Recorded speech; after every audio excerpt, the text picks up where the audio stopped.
Hola a todos, bienvenidos. Hoy quiero mostrarles la aplicación que desarrollé, la cual consiste en el registro de solicitudes de viaje.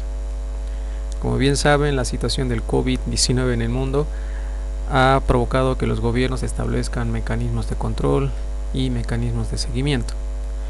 Esta aplicación te permite registrar solicitudes de viaje de personas que quieren ingresar al departamento. Esta, entre otras herramientas, se constituye en un seguimiento epidemiológico o un seguimiento sanitario de las personas. Este formulario se compone de varias secciones y que, si bien no todos los campos son obligatorios, llenar la mayor cantidad de información le permite a las autoridades de salud realizar un seguimiento mucho más adecuado de la persona. La primera sección que tenemos es referida a la información de vuelo. Los primeros campos que vemos corresponden a la fecha y hora de registro, y que, si bien este campo es manipulable, abajo tenemos una leyenda que indica que la fecha y hora se actualizará según las del servidor. Es decir, que no importa si el usuario manipula esta fecha o esta hora, estos datos se actualizarán según la fecha y hora del servidor, es decir, la actual. Seguidamente nos indica el país o departamento de procedencia. Al hacer clic en el desplegable, tenemos cargados todos los países, más o menos unos 185, 195 países. Y en departamento tenemos lo que son los departamentos del interior. El usuario debe solamente colocar o especificar el país o el departamento de procedencia, es decir, país en caso de que provenga del extranjero y departamento en el caso de que provenga del interior. Nosotros, por ejemplo, en este ejemplo vamos a especificar que la persona viene de Chuquisaca. La siguiente sección es referida a la información personal. Nosotros aquí tenemos cargado un dato de ejemplo, por ejemplo, lo que es tipo de documento establecido como carnet de identidad. El número de documento es este. Nombres a Juan y apellidos Pérez. El género hemos establecido en masculino y la fecha de nacimiento un 13 de junio del 89. La siguiente sección es referida a números de teléfono, es decir, la información de contacto para con la persona. Si ustedes notan algo particular en los campos o en las leyendas, es que no todas están precedidas de un asterisco. Por ejemplo, todas aquellas que estén antecedidas con un asterisco indican que el campo es obligatorio, es decir, la persona, el usuario, no puede dejar este campo vacío. Y en este particular, sobre el número de teléfono o el celular, tenemos un pequeño botón de ayuda en la parte derecha que, al hacer clic, nos muestra cómo debe llenarse este campo. Como nosotros utilizamos el celular, el número de celular y la cuenta de WhatsApp de la persona para enviar información, este campo es muy importante y debe llenarse solo números, es decir, el código de país seguido del número de celular, sin ningún tipo de otro carácter, ni letra, ni nada, solamente números. Nosotros aquí en el ejemplo, por ejemplo, tenemos 591, que corresponde al código de Bolivia, y 999 como ejemplo de que debe ser el número de celular. Entonces, siguiendo este ejemplo, vamos a colocar un número de Bolivia: 591 78 48 51 25, un dato ficticio. Número de trabajo consiste en la información del número de la oficina o del trabajo en donde la persona trabaja. Teléfono de domicilio, otro teléfono donde se puede especificar si se quiere algún otro, y el correo electrónico de la persona. En este caso vamos a colocar, por ejemplo, 66-489-52, que correspondería a un número local de Tarija. Teléfono de domicilio podemos dejarlo en blanco, otro teléfono igual en blanco, y correo electrónico, por ejemplo, juanperez@gmail.com. Recuerden que estos son datos ficticios. La siguiente sección corresponde a la dirección, y esta sección está de cierta forma relacionada con la siguiente, la cual es dirección temporal. Se diferencian en que la dirección permanente es referida al domicilio fijo de la persona que va a ingresar, es decir, la persona que está ingresando al departamento tiene un domicilio fijo aquí en Tarija, para lo cual debe especificar número y calle.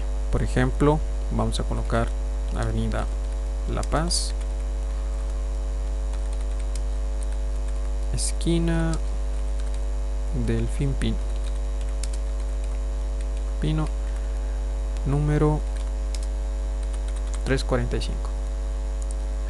Número de departamento de domicilio se da cuando, por ejemplo, la persona vive en algún condominio, algún edificio, y aquí se debe especificar el número del departamento. El municipio de la residencia permanente consiste en dónde está ubicado esta dirección.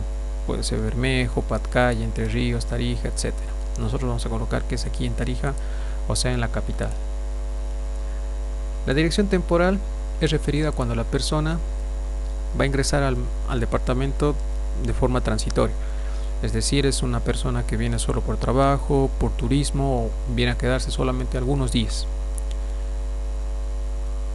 Pedimos como primer dato lo que sería el nombre del hotel donde se va a hospedar, pero en el caso de que la persona, por ejemplo, esté llegando a la casa de algún familiar, se especifica aquí abajo la ubicación, es decir, por ejemplo, va a llegar a la casa de su tío, de su abuela, entonces colocamos aquí la dirección de dicha casa. Propiamente, si va a llegar a algún condominio, algún edificio, especificamos el departamento, ¿no?, del familiar, y naturalmente el municipio donde reside este. Nosotros en este caso, al llenar la dirección permanente, ya no es necesario que llenemos lo que es la dirección temporal, porque al llenar la dirección permanente suponemos que la persona tiene residencia o domicilio fijo aquí en el departamento. La siguiente sección es correspondida a la información de contacto para casos de urgencia. Aquí se debe especificar nombre, apellido y contacto de una persona que sirva como contacto de urgencia, es decir, si por los medios anteriores que estableció la persona no podemos o no logramos ubicarla, utilizamos la información de esta sección para ubicarla. Por ejemplo, vamos a colocar algún nombre como María Rosales, que reside, por ejemplo, en Patcaya y tiene un número de celular tanto como referencia. Recuerden que aquí sigo la misma lógica que en la sección número 3 sobre el teléfono móvil, es decir, tenemos el código de país seguido del número de celular, y otro teléfono podemos especificar algún otro teléfono, ya sea de domicilio fijo, de trabajo u otro que sea, pero de la persona para contacto de urgencia. En este caso lo podemos dejar en blanco. La última sección es referida a un autotest. Vamos a realizar lo que sería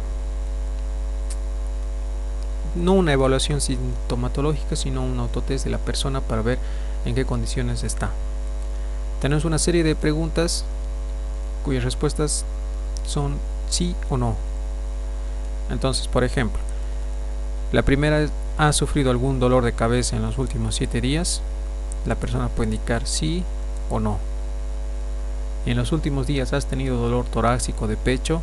Sí o no. ¿Dolor en los ojos en los últimos 7 días? Sí o no.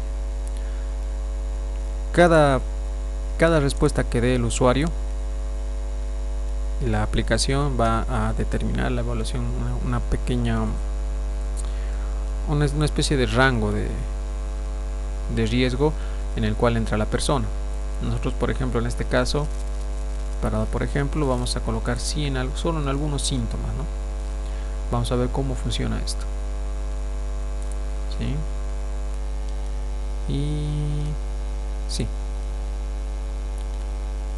Al final tenemos un mensaje donde nos da lo que habíamos indicado al principio.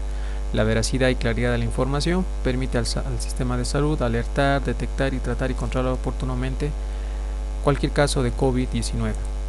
La información proporcionada, y esto es importante, la información proporcionada será protegida y usada únicamente para fines epidemiológicos, conforme a la legislación vigente. La misma se constituye en una declaración jurada, es decir, en estos puntos